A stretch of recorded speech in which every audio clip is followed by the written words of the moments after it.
श्री शिवाय नमस्तुभ्यम दोस्तों, हमारे इस चैनल पर आपका बहुत बहुत स्वागत है। दोस्तों, आज की इस वीडियो में हम सोमवार व्रत कथा के बारे में बताने जा रहे हैं, जिसको पढ़ने और सुनने से भगवान शिव आपकी सारी इच्छाएं और मनोकामनाएं पूर्ण करते हैं। और इस कथा के बिना अधूरा है आपका सोमवार का व्रत। तो दोस्तों, आशा करते हैं कि भगवान भोलेनाथ और महादेव की कृपा आप पर बनी रहे और आपकी सारी मनोकामनाएं भी पूरी हो। दोस्तों, अगर आपने हमारे चैनल को अभी तक सब्सक्राइब नहीं किया है तो सबसे पहले जाके हमारे चैनल को सब्सक्राइब कर लें, बेल आइकन दबा दें, वीडियो को लाइक करें और दोस्तों हमारी ये वीडियो पूरी देखें, जिससे कि आने वाली ये महत्वपूर्ण व्रत कथा आपको प्राप्त हो सके। दोस्तों, जैसा कि आप जानते हैं, देवों के देव महादेव बहुत ही भोले माने जाते हैं, इसलिए उनका नाम भोलेनाथ भी है। पौराणिक मान्यता अनुसार भगवान शंकर को प्रसन्न करने के लिए किसी भी तरह के खास विशेष पूजन की आवश्यकता नहीं होती, क्योंकि कहा जाता है कि वे तो भोले हैं और भक्त की मन से की गई क्षणिक मात्र की भक्ति से ही वे प्रसन्न हो जाते हैं। अगर आप भी शिव की भक्ति और कृपा पाने के लिए सोमवार का व्रत करते हैं तो इस कथा से भोलेनाथ को प्रसन्न कर सकते हैं। तो दोस्तों, आइए जानते हैं सोमवार व्रत कथा के बारे में। एक बार किसी नगर में साहूकार रहता था। उसके घर में धन की कोई कमी नहीं थी, लेकिन कोई संतान न होने के कारण वह बहुत दुखी था। संतान प्राप्ति के लिए वह हर सोमवार को व्रत रखता था और पूरी श्रद्धा के साथ शिव मंदिर जाकर भगवान शिव और माता पार्वती की पूजा करता था। उसकी भक्ति देखकर एक दिन माँ पार्वती प्रसन्न होकर भगवान शिव से साहूकार की मनोकामना पूर्ण करने का निवेदन किया। पार्वती जी के आग्रह करने पर भगवान शिव ने कहा कि हे पार्वती, इन संसार में हर प्राणी को उसके कर्मों का फल मिलता है और जिसके भाग्य में जो हो उसे भोगना ही पड़ता है। लेकिन पार्वती जी ने साहूकार की भक्ति देखकर उसकी मनोकामना पूर्ण करने की इच्छा व्यक्त की। माता पार्वती के आग्रह पर शिव जी ने साहूकार को पुत्र प्राप्ति का वरदान तो दिया, लेकिन उन्होंने बताया कि यह बालक 12 वर्ष तक ही जीवित रहेगा।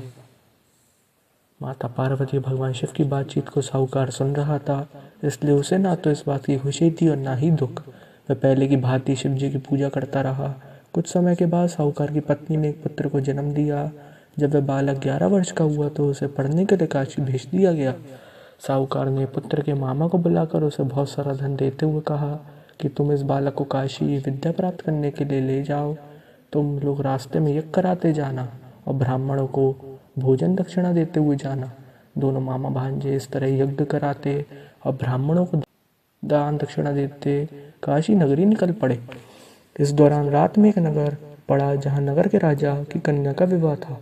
जिस राजकुमार से उसका विवाह होने वाला था वह एक आग से काना था। राजकुमार के पिता ने अपने पुत्र के काना होने की बात को छुपाने के लिए सोचा क्यों न उसने साहूकार के पुत्र को दूल्हा बनाकर राजकुमारी से विवाह करा दूं। राजकुमार के पिता ने अपने पुत्र के काना होने की बात को छुपाने के लिए सोचा क्यों ना उसने साहूकार के पुत्र को दूल्हा बनाकर राजकुमारी से विवाह करा दूं। विवाह के बाद इसको धन देकर विदा कर दूंगा, राजकुमारी को अपने नगर ले जाऊंगा। लड़के को दूल्हे के वस्त्र पहनाकर राजकुमारी से विवाह करा दिया गया। साहूकार का पुत्र ईमानदार था, उसे ये बात नहीं सही लगी, इसलिए उसने अक्सर पाकर राजकुमारी के दुपट्टे पर लिखा कि तुम्हारा विवाह मेरे साथ हुआ है, लेकिन जिस राजकुमार के संग तुम्हें भेजा जाएगा वह एक आग से काना है। मैं तो काशी पढ़ने जा रहा हूँ। जब राजकुमारी ने चुनरी पर लिखी बात पढ़ी तो उसने अपने माता पिता को ये बात बताई। राजा ने अपने पुत्री को विदा नहीं किया, फिर बारात वापस चली गई। दूसरी ओर साहूकार का लड़का और उसका मामा काशी पहुंचे और वहां जाकर उन्होंने यज्ञ किया। जिस दिन लड़का 12 साल का हुआ उस दिन भी यज्ञ का आयोजन था। लड़के ने अपने मामा से कहा कि मेरी तबीयत कुछ ठीक नहीं है। मामा ने कहा कि तुम अंदर जाकर आराम कर लो। शिव जी के वरदान अनुसार कुछ ही देर में उस बालक के प्राण निकल गए। मृत भांजे को देख उसके मामा ने विलाप करना शुरू किया। संयोगवश उसी समय शिव जी और माता पार्वती उधर से जा रहे थे। माता ने भोलेनाथ से कहा, स्वामी, मुझे इसके रोने के स्वर सहन नहीं हो रहा है, आप इस व्यक्ति के कष्ट को अवश्य दूर करें। जब शिव जी मृत बालक के समीप गए तो वह बोले कि यह उसी साहूकार का पुत्र है जिसे मैंने 12 वर्ष की आयु का वरदान दिया था। अब इसकी आयु पूरी हो चुकी है, लेकिन मृत भाव से विभोर माता पार्वती ने कहा कि हे महादेव, आप इस बालक को और आयु देने की कृपा करें, अन्यथा इसके वियोग में इसके माता पिता भी तड़प तड़प कर मर जाएंगे। माता पार्वती के पुण्य आग्रह पर भगवान शिव ने उस लड़के को जीवित होने का वरदान दिया।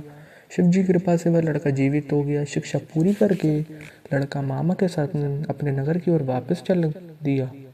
दोनों चलते हुए उस नगर में पहुंचे जहां उसका विवाह हुआ था। उसी नगर में भी उन्होंने यज्ञ का आयोजन किया। उस लड़के के ससुर ने उसे पहचान लिया और महल में ले जाकर उसकी खातिरदारी की और अपनी पुत्री को विदा किया। इधर साहूकार उसकी पत्नी भूखे प्यासे रहकर बेटे की प्रतीक्षा कर रहे थे। उन्होंने प्रण कर रखा था कि यदि उन्हें अपने बेटे की मृत्यु का समाचार मिला तो वो भी प्राण त्याग कर देंगे, परंतु अपने बेटे के जीवित होने का समाचार पाकर वह बेहद प्रसन्न हुए।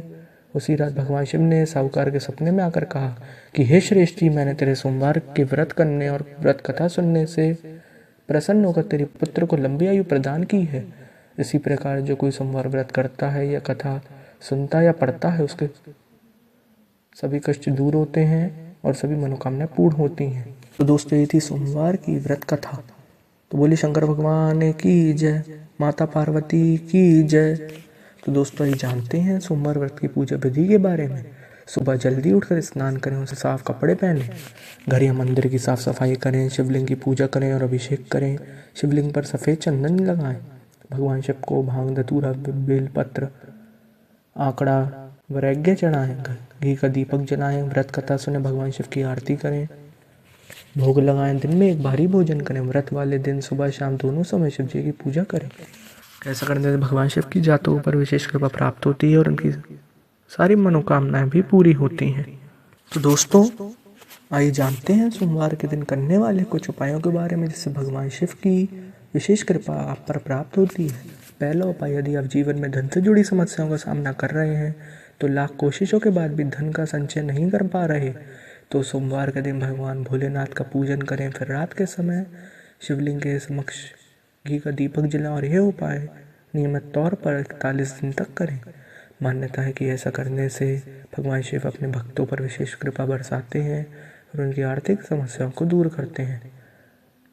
भगवान शिव की उपासना करने से मनुष्य को सुख समृद्धि का वरदान मिलता है। यदि आप भी अपने घर में सुख समृद्धि और शांति पाना चाहते हैं तो नियमित रूप से भगवान शिव की उपासना अवश्य करें। सोमवार के दिन शिवलिंग पर शहद की धारा बनाकर अर्पित की जाए तो भगवान शिव प्रसन्न होकर जातक के जीवन में नौकरी और व्यवसाय से जुड़ी समस्याओं को दूर करते हैं। इस उपाय करने को जीवन में तरक्की के नए रास्ते खुलते हैं। यदि किसी कार्य को करने में लंबे समय से बाधा आ रही है तो सोमवार के दिन भगवान भोलेनाथ का पूजन करें। ध्यान रखें कि पूजन में बेलपत्र, धतूरा, दूध और जल से शिवलिंग का अभिषेक करना चाहिए।